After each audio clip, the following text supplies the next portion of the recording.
Hi, this is Ravi Tungala. అయోధ్యలో రామమందిర ప్రారంభోత్సవానికి రంగం సిద్ధమైంది. అయితే రామమందిరం కట్టాలనే కాంక్ష మొదటి నుంచి ఎవరిదో అందరికీ తెలుసు. కానీ ఇప్పుడు వారికే ఆహ్వానం అందలేదు. ఇంతకీ ఈ రామమందిర నిర్మాణం కోసం పాటుపడింది ఎవరు? ఇప్పుడు ఆహ్వానం అందనేది ఎవరికి? ఇదే అంశంపై మనతో మాట్లాడేందుకు ప్రముఖ జర్నలిస్టు సిఎస్ రావు గారు మనతో ఉన్నారు. ఆయన అడిగి మరిన్ని వివరాలు తీసుకుందాం. సార్ నమస్కారం. సార్ నమస్తే సార్. రామమందిర నిర్మాణ ప్రారంభోత్సవానికి ఎల్కే అద్వానికి, మురళీ మనోహర్ జోషి గారికి ఇద్దరికి ఆహ్వానం అందలేదని వార్తలు వస్తున్నాయి. సో అసలు దీని వెనక ఏం జరిగింది, వాళ్ళకి ఎందుకు ఇవ్వలేదు, అసలు మొత్తం ఈ నిర్మాణానికి కారణం వాళ్లే అని కూడా అందరూ చెప్తున్నారు. దీని వెనక అసలు ఏం జరిగింది సార్? ఇప్పుడు సరే, మురళీ మనోహర్ జోషిని పక్కన పెడదాం. అద్వాని రథయాత్ర చేశారు. దేశవ్యాప్తంగా రథయాత్ర చేసిన తర్వాతనే బీజేపీ యొక్క ఉనికి భారతదేశంలో కనపడింది. అంతకుముందు బీజేపీకి సంబంధించినటువంటి ఉనికే లేదు రాజకీయంగా.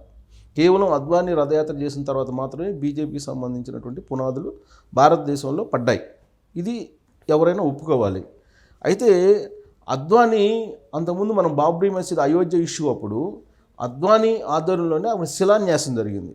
అప్పుడు పివి నరసింహారావు ప్రధానమంత్రిగా ఉన్నారు. శిలాన్యాసం జరిగినప్పుడు కూడా పెద్ద ఎత్తున ఆ రోజున ఈ అద్వాని నిలబడి ఆ మొత్తం వ్యవహారాన్ని చూశారని చెప్పి అప్పట్లో వచ్చినటువంటి న్యూస్.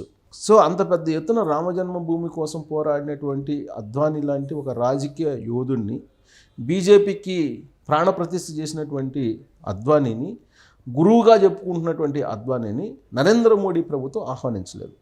ఇంతకంటే ఘోరమైనటువంటి రాజకీయపరమైన కక్ష మరొకటి ఉండదేమో అనిపిస్తుంది.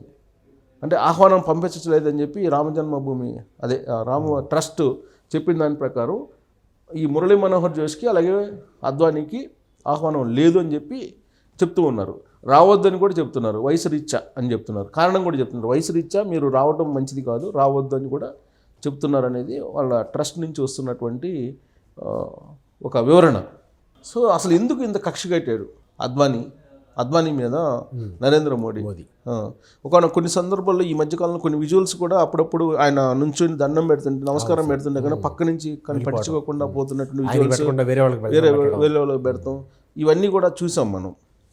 అసలు ఎందుకు అద్వానీ అంటే ఆయనకి అంత వ్యతిరేకత రాజకీయంగా అనేది కనుక మనం కొంచెం చూచాయిగా కనుక మనం విశ్లేషణ చేసుకుంటే బహుశా ఇలాంటి విశ్లేషణ నచ్చకపోవచ్చు బీజేపీ వాళ్ళకి.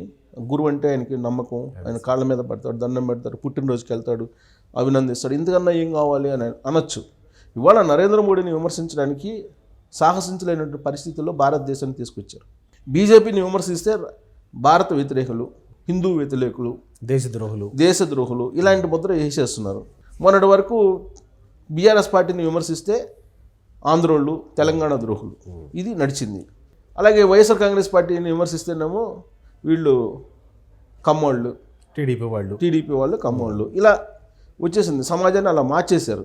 సరే, అద్వానీని ఎందుకు అసలు నరేంద్ర మోడీ వ్యతిరేకిస్తున్నారు అని అంటే, నాకు మొత్తం మీద ఈ రాజకీయ టోటల్గా ఈ కొన్ని దశాబ్దాల రాజకీయాన్ని చూస్తే అద్వానీని ఎందుకు వ్యతిరేకిస్తున్నారంటే, 2014లో బీజేపీ పార్లమెంటరీ బోర్డు సమావేశం జరిగినప్పుడు ఆ బీజేపీ పార్లమెంటరీ బోర్డు సమావేశంలో ప్రధానమంత్రి అభ్యర్థి ఎవరు అనే దాని మీద ఒక నిర్ణయం తీసుకుంది. బీజేపీ పార్లమెంటరీ బోర్డు ఒక నిర్ణయం తీసుకోవడానికి సమావేశమైంది 2014 ఎన్నికల ముందు.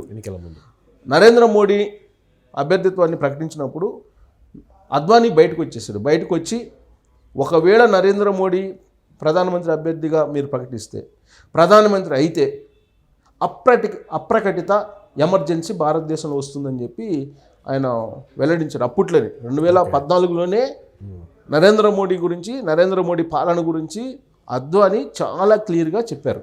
పార్లమెంటు బోర్డు సమావేశం అయిపోయిన తర్వాత ఆయన మీడియాకు మాట్లాడారు. అప్రకటిత ఎమర్జెన్సీ భారతదేశంలో వస్తుంది నరేంద్ర మోడీ ప్రధాని అయితే అని చెప్పి అప్పట్లోనే చెప్పాడు ఆయన.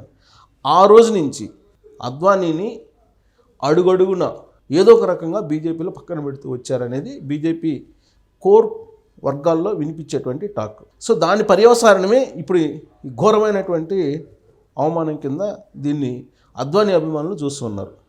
సో దీని వివరాల ప్రకారం ఏంటంటే, జనవరి 22వ తారీఖున అక్కడ రాముని విగ్రహాన్ని ప్రతిష్ఠిస్తున్నారండి. రామ మందిర ప్రారంభోత్సవం చేస్తున్నారు. జనవరి 22వ తారీఖున కొత్త సంవత్సరంలో 2024 కొత్త సంవత్సరంలో ఇది పండగ వాతావరణంలో చేసుకోవాలి. సో దీనికి ఈ ప్రారంభోత్సవం అలాగే దేశవ్యాప్తంగా కూడా రావాలి అని చెప్పి ఆ రోజుకి అంతా పూర్తి చేయాలని 3 షిఫ్ట్లో పనిచేస్తూ ఉన్నారు. నరేంద్ర మోడీ సహా 4,000 మంది ప్రముఖులు అక్కడ హాజరుగా అవుతున్నారు ఆహ్వానాల మేరకు. అయోధ్య జిల్లా అధికార యంత్రాంగం దీనిపైన రోజు సమీక్షలు చేస్తున్నారు. ఈ 400 మందికి ఎలా మనం సెక్యూరిటీ కల్పించాలి, 400 మందికి ఏర్పాట్లు ఎలా చేయాలి, 4,000 మందికి అని చెప్పి. సో అయోధ్య సూర్యస్తంభాన్ని నిర్మించారు. ఇప్పటికీ అయోధ్యలోని ధర్మపద్ మార్గంలో దీన్ని పెట్టారు. ఇది సూర్య స్తంభాన్ని. దీని ఎత్తు 20 అడుగులు. ఓకే, పైభాగంలో సూర్యుడి ప్రతిబింబాన్ని అమర్చారు. స్తంభం పైన జై శ్రీరామ్ అనేటువంటి అక్షరాలను హిందీలో ముద్రించారు. హనుమంతుడు, గద, ఇతర రామాయణ ఘట్టాలను దీనిపైన చిత్రీకరించారు ఇప్పటి వరకు. కాగా రామాలయం గర్భగుడి ఫోటోలు ఇటీవలే విడుదలయ్యాయి. సోషల్ మీడియాలో హల్చల్ చేసే మన కవిత కూడా దానికి సంబంధించి జై కొట్టే ట్వీట్ చేశారు. అంతకుముందేమో ఆయన వచ్చి విమర్శిస్తే మా యాదాద్రి ఏంటి, మా భద్రాచలం ఏంటి అని అడిగినటువంటి ఆమె ఇప్పుడు రామాలయానికి అనుకూలంగా ట్వీట్ చేసేసి జై కొట్టారు నరేంద్ర మోడీకి. సరే, గర్భగుడి ఫోటోలకి అలా పరిస్థితి. ఇక శ్రీరామ జన్మభూమి తీర్థ కేంద్ర ట్రస్ట్, దాని పేరు శ్రీరామ జన్మభూమి తీర్థ క్షేత్ర ట్రస్ట్ దాని పేరు. వాళ్ళు ఆ ఫోటోలను విడుదల చేశారు, గర్భాలయం ఫోటోలు. సో జనవరి 22వ తారీఖున మధ్యాహ్నం సరిగ్గా 12:45 గర్భాలయ పీఠం పైన రామ్ లల్లా విగ్రహాన్ని ప్రాణప్రతిష్ఠ చేసుకున్నారు. రాముని విగ్రహాన్ని ప్రాణప్రతిష్ఠ చేస్తున్నారు. ఆ రోజు కార్యక్రమానికి ఆహ్వానితులందరినీ రామజన్మభూమి తీర్థ క్షేత్ర ట్రస్ట్ దానికి సంబంధించిన ప్రధాన కార్యదర్శి చంపత్ రాయ్ వెల్లడించాడు. ఈ ఎవరెవరిని ఆహ్వానిస్తున్నాం ప్రముఖులని. బౌద్ధ మత గురువు దలైలామా కన్నా ముసలుడు ఏం కాదు, వయసు మీరినాడు కాదు కదా అద్వానీ. సో మాత అమృతానందమయి, యోగా గురు రామ్దేవ్ బాబా, ప్రముఖ నటులు రజనీకాంత్, అమితాబ్ బచ్చన్, మాధురి దీక్షిత్, అరుణ్ గోవిల్, దర్శకుడు మధుర్ భండార్కర్, ఇలా ఒక జాబితాని తయారు చేసి అది చెప్పాడనమాట.